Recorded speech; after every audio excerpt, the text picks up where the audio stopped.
nga ba tayo pinatawag ni Kapitan Tiago? Pupunta daw ang anak ng maong kaibigan ng Kapitan Tiago. Dapat pala hindi na lang ako dito pumunta. Aksaya lang ito sa oras kumpara sa isang edyo. Ipagpumanin niyo po, Padre, ngunit tayo ay nasa bahay ng isang iyo.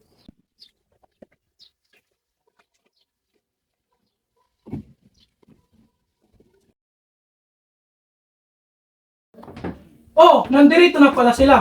Ikinararangal kong ipakilala sa inyo si Don Crisostomo Ibarra. Siya ang anak ni Don Rafael. Siya ang nanatiling 7 taon sa bansang Europa.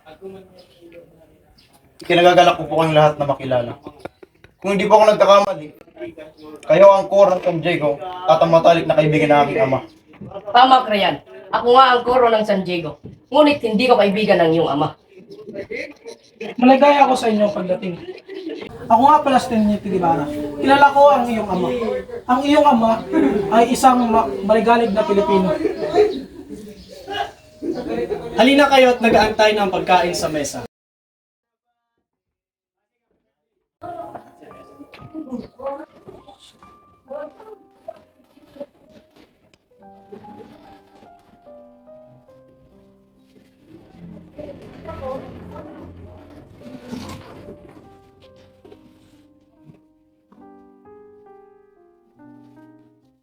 Kamusta naman ang iyong paninirahan ng 7 taon sa Europa?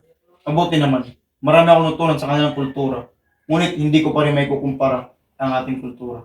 Ano ang sabi mo? Nagsayang ka lang naman ng pera para malaman ang bagay na yun. Kahit ang mga batang mag-aral ay kaya ang bagay na yun. Pamanhin, ngunit ako'y may mahalaga pang pupuntahan. Ako'y mauna na po sa inyo. Ngunit ilang sandali lamang ay darating na si Maria Clara.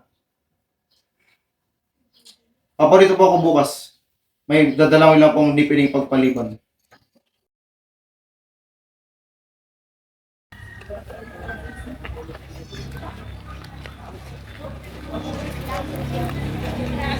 Binata, Oh, hindi kayo mo pala. pero kung dapat malaman tungkol sa iyong ama. Tungkol sa aking ama? Oo, Ibarra, tungkol sa iyong ama. Nakulong siya at doon na rin nawalan ng buhay. Sa bilangguan? Sa bilangguan namatay ang aking ama? Isang araw, Utak pagong, utak pagong. Ano ang sinasabi niyo?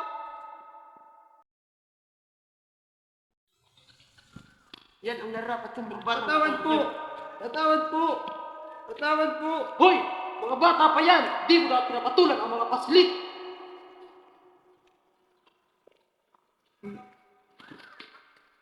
dahil sa pangyayari yun, nakulong yung ama at doon na rin nawalan ng buhay. Ngayon po lamang nabatid ang nangyari sa aking ama. O siya, yun ang Ibarra.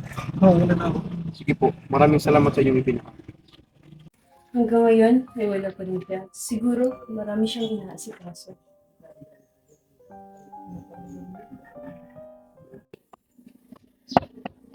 Buenos dias! Magandang araw po din, Crisostomo. Pasok po kaya tagilitan ni si Maria Clara. Maraming salamat po. Maria Clara! Crisostomo, mabuti naman at nakapunta ka. Kamusta ka na aking sinta? Mabuti naman. Halika at maupo muna tayo.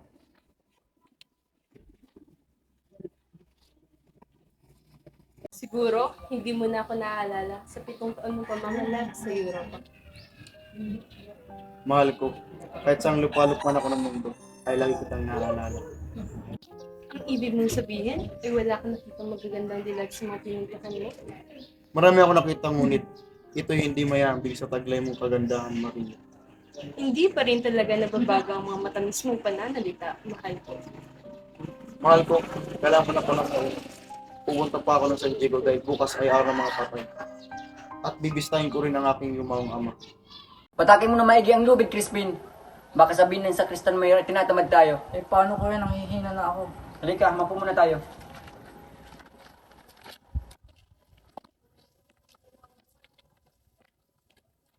Ano ba ang sasarin mo yun, kuya? 2 piso.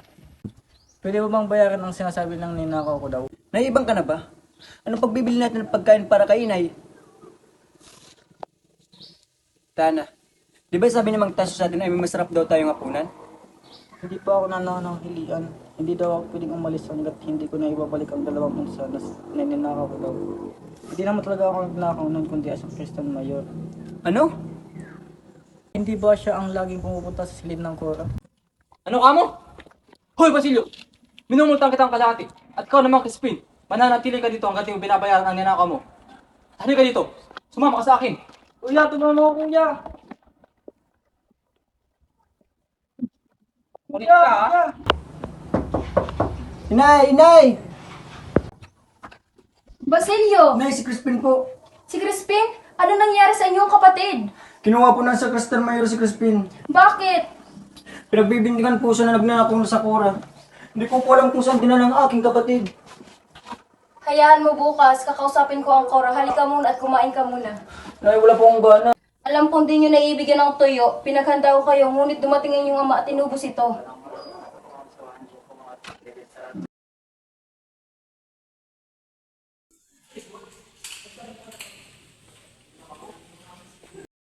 Magandang umaga po. Maaari ko bang makita si Crispin? Huwag ka lang magkaila, Sisa. Matapos makapagnakaw ng iyong anak, umalis siya kaagad. Maraming laro na ang mga sibil upang dasapin ang iyong anak. Ano ka? Diyos ko! Huwag niyo pabayaan ang anak ko! Di ba ikaw si Sisa? Nasaan ang mga ninakaw ng anak mo? Ninakaw? Wala akong alam sa sinasabi niyo. Ganun pala. Ala, sige, sumama ka sa amin. Hindi ka makalayang hanggat hindi binabalik ng mga ninakaw ng anak mo. Huwag po! Maawa po kayo! Mananatili ka dyan hanggat hindi nagpapakita ang anak mo.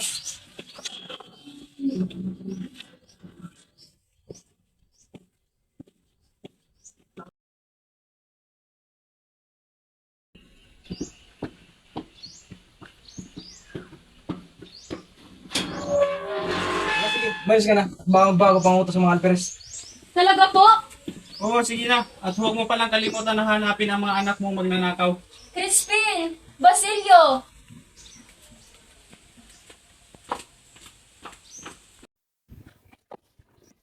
Basilio? Crispin! Nariyan na ba kayo? Kapirasong damit ng Basilio ko. Dugo! Ito nga ay dugo.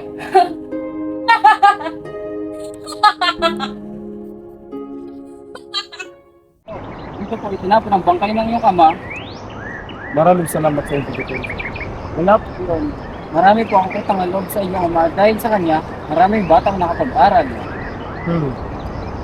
Kung gayon, dapat ko pala ipagpatuloy na sumuli ng aking anak. Ibig niyo pong sabihin ay, Oo, magpapatuloy ako ng paaralan upang mas marami pang bata ang matulog. maraming salamat po. Walang alin. Sige, ako'y muna sa iyo at may mahalaga pa ako tuloy. Mag-ingat po kayo. Ikaw rin.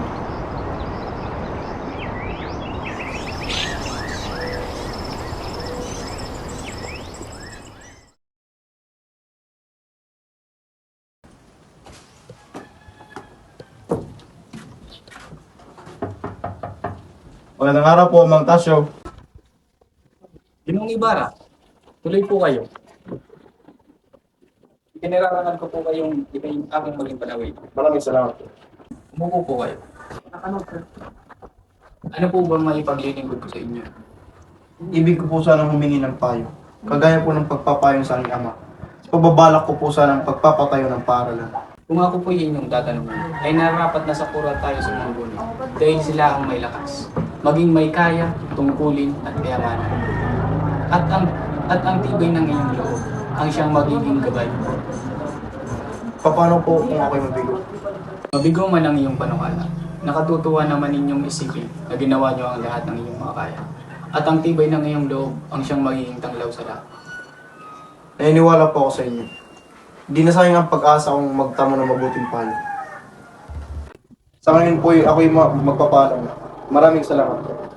Mag-ingat po kayo.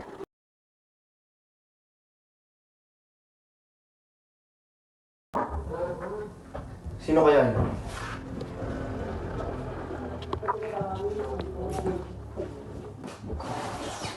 Elias, ikaw pala. Tuloy ka kaibigan. Ano po may paglilingkod ko sa'yo? Ako po may malagang dapat sabihin sa inyo. Kung ganon, pumasok ka muna at mag-usap tayo sa loob. Maraming salamat po. Halika't po muna tayo.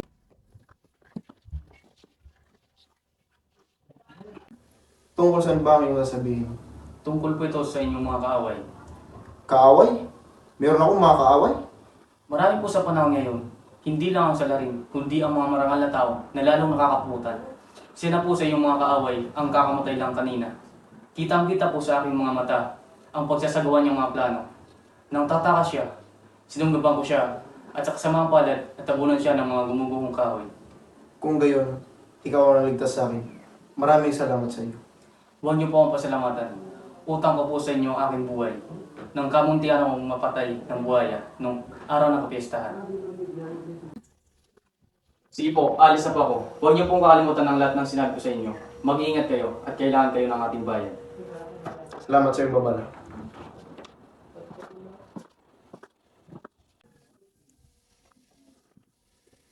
Kaaway. Sino po kaya ang aking mga kaaway dito? Bakit ka umiiyak, Iha? Tia Isabel, ginawa pong iskumalgado sa Ibarra at hanggat hindi siya inaalisan nito, ay pinagbabawalan ako ng amang makipagkita sa kanya. Iha, hindi naman namatay si Padre Damaso, kaya nakasisiguradong patatawarin niya rin si Ibarra. Ewan ko, Chang, ngunit natitiyak kong may kinalaman si Padre Damaso sa pagdidesisyon ng Papa. Papa! Ang pinangamba kong mangyari ay nangyari na, Isabel. Anong ibig mong sabihin? Inuutos sa akin ni Padre Damaso na sirain ang kasal ni na Ibarra at Maria Clara. Tana, Ila. Sabi sa akin ni Padre Damaso ay may ipakikilala siyang binatang kamag-anak na inilala ang katipan mo. Naloloko ka na ba? Akala mo ba na para pagpapalit lang yung damit ang pagpapalit ng kasintahan?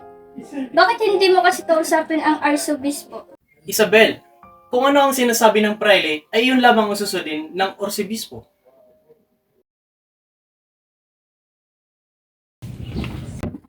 Kapitan Tiago, nabalitaan kong nagkasakit si Maria Clara. Kaya dinala ko dito si Dr. De Espadanya. Gracias, Doña Victorina.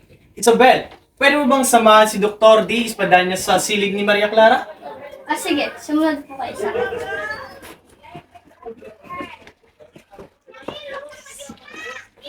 Tiago, ikinagagalak kong ipakilala sa inyo si Don Alfonso Linares, ang inaanak ng nag-iisang kamag-anak ni Padre Damaso. Karangalan ko pong makilala kayo, Linares. Gayon din po ako. Tiago! May sakit daw ang aking inanak! Opo, Padre Damaso! Maria Clara! Iha, maayos ka lang ba? Magpahinga ka ng mabuti ha. Sigurado akong gagaling ka agad. Sige na, Iha, may pupuntahan pa ako. Awa-awang bata. Sino ka? Ako po si Linares, inaanak ng iyong bayaw na si Carlicos. Ah, ikaw ba yun? Kinagagalak kitang makilala. Ito po ang sulat ng aking ama at ina. Trabaho at asawa. Kung trabaho ay madali lang. Kung asawa ay... Di pa naman po ako nagmamadali. Alam ko na, sumama ka sa akin, iho.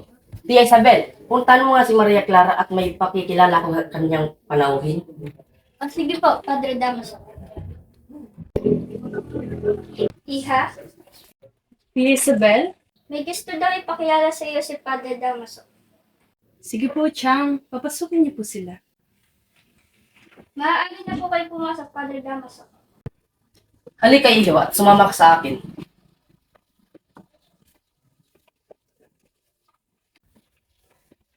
Iha, kinagagalak kong ipakilala sa iyo si Don Alfonso Nilares, isang kamag-anak ko. Hindi ko akalain na makakakita ako ng malanghel na kagandahan. Huwag kang mahiya, Iha. Hindi sa iba sa akin. Ginoong Ibarra, ginagawa ko lang po ang aking tungkulin. Kayo po ang binibintang nila sa akin. Subalit, Ginong Alperes, wala pong kinalaman sa mga ibinibintang niyo po sa akin. Narinig niyo ba, ikaw saan lang si Maria Clara? Subalit, nakakulong pa rin hanggang ngayon si Francisco Ibarra. At sino naman nagsabi kay Ibarra siya ikakasal? Kung hindi siya, Ilisino. Kaya talaga hindi kay Don Alfonso Linares ang kamag-anak ni Padre Damaso. Kaawa-awang binata. Nasunugan na ng bahay, nabilanggo at nawalan pa ng katipan. Kayo nang bala sa mga kawal at ako nang balang itaka si Ibarra. O sige! Iya! Sige, pumunta ka na!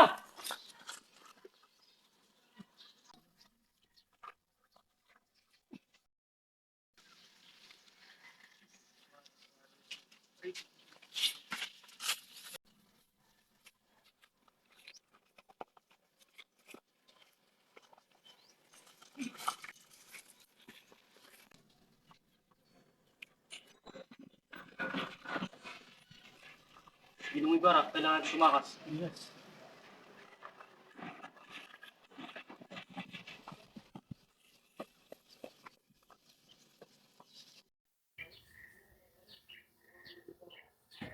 Aba, si Ibarra at Ilyas.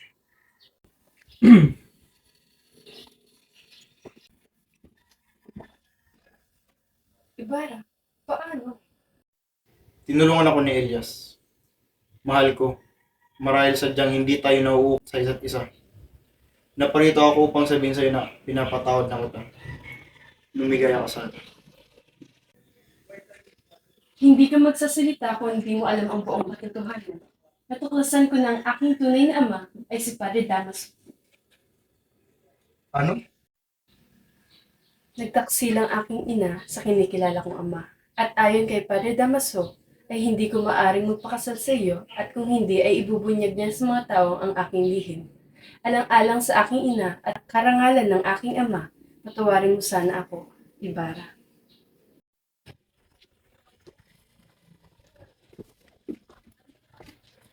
Ako ang dapat mong patawarin, sabagat pinag-aalinlangan ko ang iyong katapatan. Tumakas ka man aking mahal at kung saan ka man napadpad ay laging matatandaan na ikay laging nasa aking puso. Paalam na aking mahal.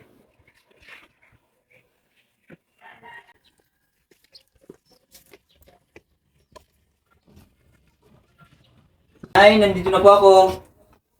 Nay? Nay? Nay? Nay!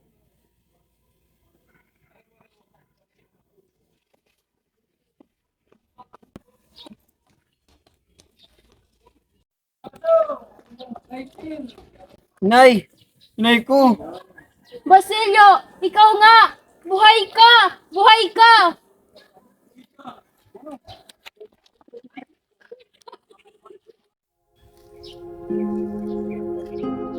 Nay! Nay, gumising naman po kayo! Nay! Sino ka at anong ginagawa mo dito? Ako po si Basilio. At ang babaeng ito ay ang aking ina. Patay na po siya. Basilio, bago magbuwang liwayway, ay patay na rin ako. Kumuha ka ng mga kahoy at tapos bumalik ka dito. Ipatong mo ng aming bangkay at iyong liyaban. Natapos. Pero pagkatapos ay bumay sa dako roon. Ang salaping iyong makukuha ay iyon na. Mag-aral ka lang mabuti. Hala, lumakad ka na at kunin ang mga kahoy. Opo.